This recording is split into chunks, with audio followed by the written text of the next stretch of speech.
Tonight, on a King 5 special presentation. Just want to say hi. The heart that beats is the most critical organ keeping a child alive. It's very scary. Get an inside look at heart defects, common and rare. See this hole right here? Go into the OR to witness true medical breakthroughs We bought a lot of time for him. that are saving kids What are you going to be? Oh, a nurse. and letting them grow up like never before. It's The Heart of the Matter, a Children's HealthLink special with Jean Enerson. Good evening. Tonight, HealthLink goes straight to the heart of the matter, focusing on one of the first organs to be formed in a fetus's life, an organ that beats for the rest of our life. Or does it?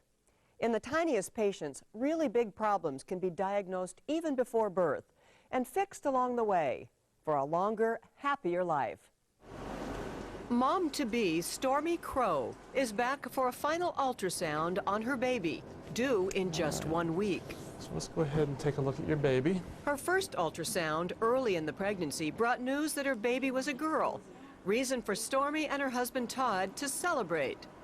The other news from that first ultrasound, though, was not so good. I don't think I made it to the elevator before I was in tears. This baby would not survive with this cardiac defect for probably more than a few weeks. To the untrained eye, it's hard to see, but cardiologist Dr. Mark Lewin can see Stormy's baby has a large hole between two chambers of her heart. So one pumping chamber here, another here, and the hole in between.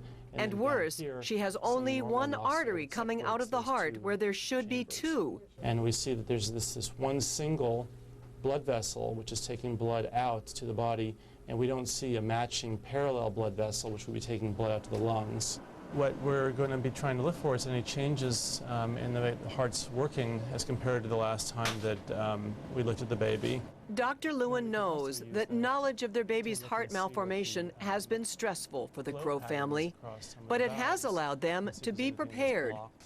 These are families who never expected to be in this situation, and our goal is to walk them through that, begin the process as early as we can so that they're prepared and can accept this sort of situation as best as possible. So the intensive care unit goes all the way around here. The Crows get a And, tour of the newborn these- intensive care unit of Children's Hospital to see where their daughter's first weeks of life will be spent.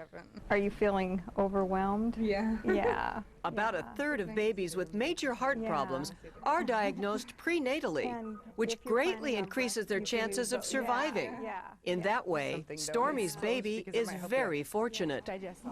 As labor is induced at the University of Washington Medical Center, at nearby Children's Hospital, a team of 15 cardiologists and 2 cardiac surgeons has already planned the treatment and the surgery the newborn will likely need.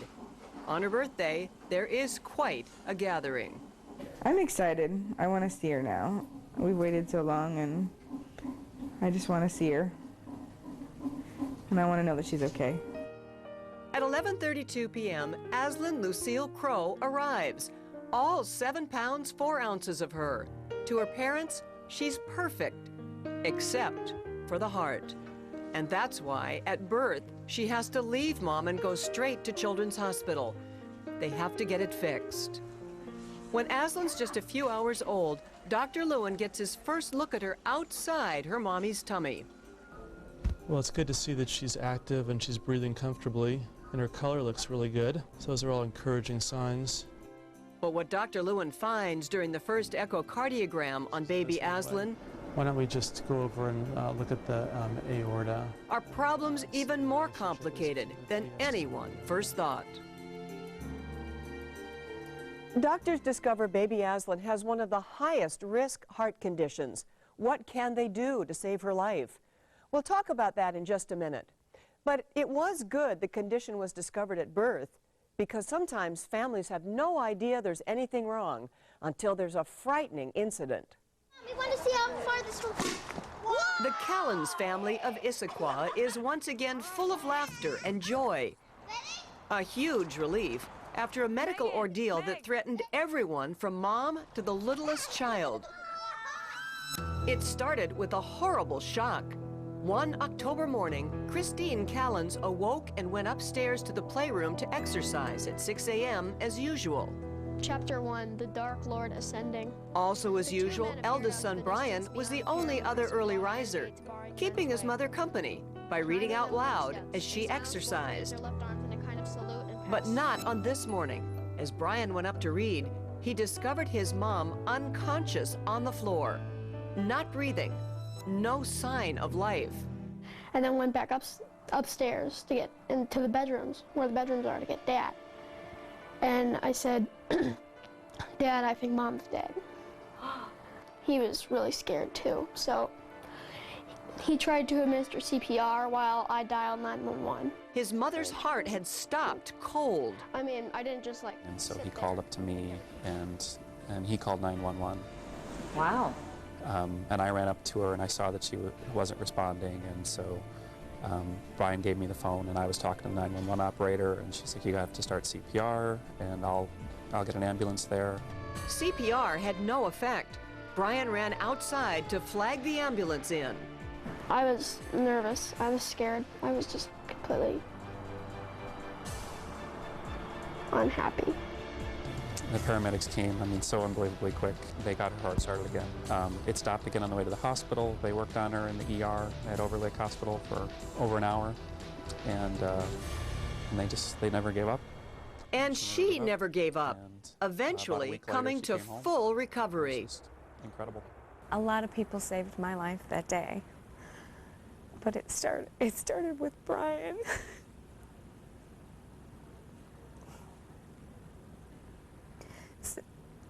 Just because he was so dedicated to getting up and spending time with me. Brian got a medal for his bravery. Yeah, it's called Medal of Meritorious Action. But now the whole family is suddenly aware of a dangerous secret in Christine's past. Ever since she was born, and all through her childhood, Christine has had a volatile heart condition called hypertrophic cardiomyopathy, the most common cause of death for young athletes who suddenly just collapse on the field. Christine grew to adulthood with no warning signs whatsoever until her nearly fatal cardiac arrest. When she married Joe Callans and had children, Christine passed on the gene to 3 of her 4 kids. They too could be in danger at any time. So there's a little diagram right here that I brought. At just 10 years old, Brian has become an expert on his heart defect. He shows anybody who's interested how one muscle of his heart wall is so abnormally thick, blood can barely pass through it. See, the blood is a very tiny cavity to go through. What's more, Brian knows what to do about it. His parents have decided on an aggressive prevention measure, hoping that what happened to Mom will never happen to Brian. I know it'll save my life if I ever if my heart ever stops or goes out of rhythm. But they all know the treatment can be nearly as risky as the problem. We'll follow Brian into the OR, where he ends up in a life-threatening situation.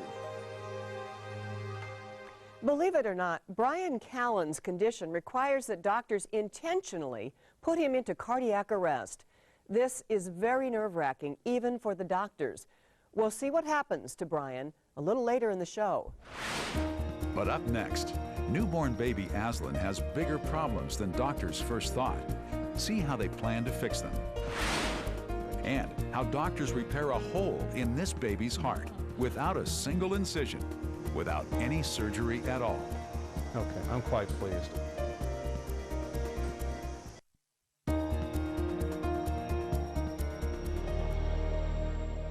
Welcome back. We return now to the case of little Aslan Crow, whose heart problem was detected even before she was born, detected by ultrasound.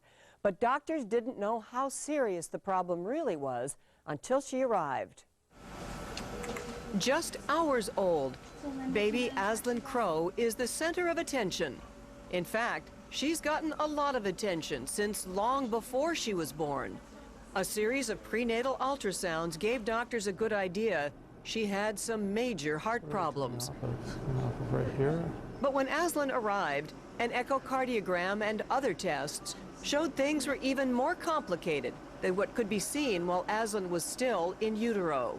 And in fact, the aorta, the major blood vessel supplying blood to the body, was quite a bit smaller than we suspected. And that really put her in a situation where she needed a more complex operation. It probably is the highest risk heart defect that we treat. It's kind of a spectrum of lesions or defects where the pumping chamber, the left ventricle that pumps blood out to the body, doesn't develop. And so it's a pretty high risk condition, and the operation we do for it is probably the highest risk operation that we do. In simple terms, the left side of Aslan's heart is underdeveloped. She actually fell at the highest risk end of the spectrum. At 8 days old, Aslan undergoes what's called the Norwood procedure, the first of at least 3 major surgeries this little baby will need. In this complex operation, doctors use donor tissue, even Gore-Tex, like in rain gear, to build up and create arteries. So ultimately, Aslan's heart is able to get the blood to her lungs and out to the rest of her body. For days, Aslan's surgical wound is covered, but not yet closed, so doctors can make sure her heart is working as it should. All this equipment that monitors her and helps her heal emphasizes how tiny this newborn really is, and how technology and medical knowledge have allowed a once unsurvivable defect to be a mere bump in the road. We don't think about it, but 50 years ago, heart surgery didn't even exist, and certainly open heart surgery didn't exist. And babies that were born with heart conditions, it was uniformly fatal. And now we can take these babies that are born with the worst of heart conditions and get better than 90% survival. And with lesser heart conditions, we get very near 100% survival. I know. Aslan and her family have been through a lot. Say hi. It's now 5 weeks after her birth that baby Aslan finally gets to go home. Her scar is fading, but her future is bright for a long and healthy life. These are kids who otherwise would have died either in infancy or very young in life, but now we're able to treat these kids, and they can go on, many of them, to live normal lives. And then we get to go home. I know. Aslan is doing very well right now. She may have to undergo a second or a third procedure, but her mom said she is a tough little girl. Quite the princess. Now, unlike Aslan, other kids maybe have their problems fixed without even undergoing surgery. New techniques are being developed and are drawing patients from hundreds of miles away to Seattle. So, hi. Hi. Yeah. Why would a mother pick up her baby, catch 2 planes and several car rides to get here to Children's Hospital in Seattle? Because at 7 months, her baby Tanisha is not as healthy as she appears. Crying and legs is hurting. Mom, Anita Williams, is a Yupik Eskimo living in the remote bush of western Alaska. But when doctors discovered that her baby had a heart murmur, she had to know what's wrong. How was your trip down? Oh, long. Was it long? Yeah, tired. Cardiologist Tom Jones explains that baby Tanisha has a half-inch hole in her heart, a hole between the right and left ventricles that causes blood to back up into the lungs. It's called muscular VSD. And it causes what's called congestive heart failure. The heart's overworked, the lungs are congested. Oh, it sounds like a freight train in there going chug, chug, chug.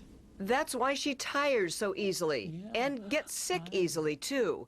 In the past, she would have needed open heart surgery. But now there's a high-tech alternative pioneered by Dr. Jones and just recently approved by the FDA. He said because of where the hole is, it's probably better than surgery. Our entire focus is to try to correct problems in the least invasive way possible. Still, what mom wouldn't be worried when it's her little baby's life at stake, with only artwork to remind her of home so far away? Oh, my husband make it. These are ivory, baleen, and the walrus teeth.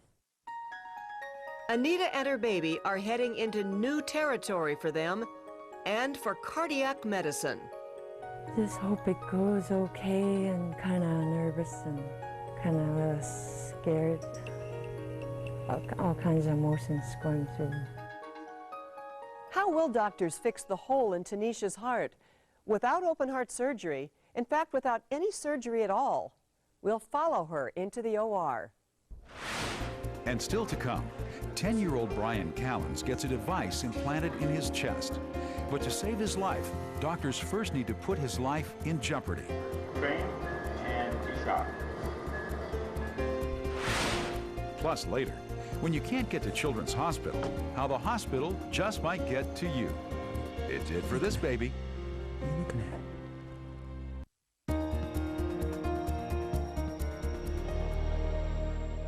We go back now to the story of the Callans family, who recently learned that their mom carries a gene for a potentially deadly heart defect, and 3 of the kids carry the same gene. Son Brian is about to undergo a procedure that could save his life if he survives it. The other issues. Dr. Jack Salerno makes sure Brian Callans and his parents understand all the risks of the procedure he's about to undergo. Like any 10-year-old who's about to have heart surgery, Brian is scared. Around what rate do you think the pain will be from scale 1 to 10 all the way up? I would hope that a 4 or 5 out of 10 is sort of your maximal pain. Are you nervous about the pain? Brian's the first, but his brothers and sisters look on knowing they might be next. All except the youngest girl have the gene for the same heart defect passed on by their mother. It's time for the OR. Time to say goodbye. Goodbye, Brian. And give him a hug and a kiss. You know what? You'll be just fine. You trust me? Yeah, I kind of want to go back. You ready to say goodbye? Good luck, Brian. Okay, bye. We'll see you, boo. The high-tech cath lab at Children's is all about avoiding open heart surgery. Brian will get a miniature defibrillator implanted in his upper chest. Unlike the large external defibrillators you've probably seen, this one is the size of a hockey puck. Dr. Salerno slips it just under the skin above Brian's heart. He'll then attach wires called leads that thread through a vein to the heart. These leads will deliver a shock whenever Brian needs it. He's going to get a specialized pacemaker, so it has the ability to continuously look for abnormal cardiac activity. And the lead will see that abnormal cardiac activity, meaning a very fast heart rhythm, and have an opportunity to send electrical energy down that lead to reset the heart.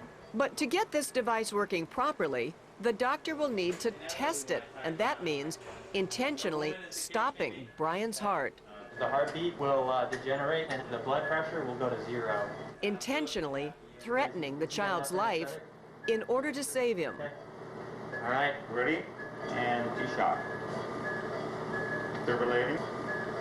The time Brian is in cardiac arrest feels like an eternity. Charging to 25 joules. And a clean break. Wait. Will the defibrillator work? Will his heart restart? And what if it doesn't? And you look at it, you think it's minutes, and it turns out to usually be like 5 to 8 seconds. Yeah, but it feels like a day. And so, yeah, you don't breathe a whole lot. That worked, yes. All's well for Brian this time. So it worked, we got him out. In 9 seconds, the defibrillator got the message that Brian's heart had stopped, it delivered the shock, and it got it beating again. Hopefully, this means it will work when it's for real. It is the best thing we have available, but it's not perfect. It's absolutely not perfect. There are times where the devices fire when they're not supposed to. There are times when the devices don't fire when they are supposed to. And there are times when the heart is so sick the device doesn't get you out of a life-threatening rhythm. So I think that is absolutely important. They're not perfect, but they're the best that we have right now. And that's good enough for the Callans. 2 weeks after this procedure, Brian shows us the lump in his chest where the defibrillator is. You can hardly tell the bump. Yeah, but you can easily feel it. What does it feel like? Just, it's hard. It feels hard under your skin? Yeah. But that small, hard lump just above his heart is like insurance against the worst possibilities. His own personal form of life insurance. And we're going to be a lot more comfortable sending him off to school and having him go to a friend's house. He's a great kid, and we want him to be as safe as we can make them.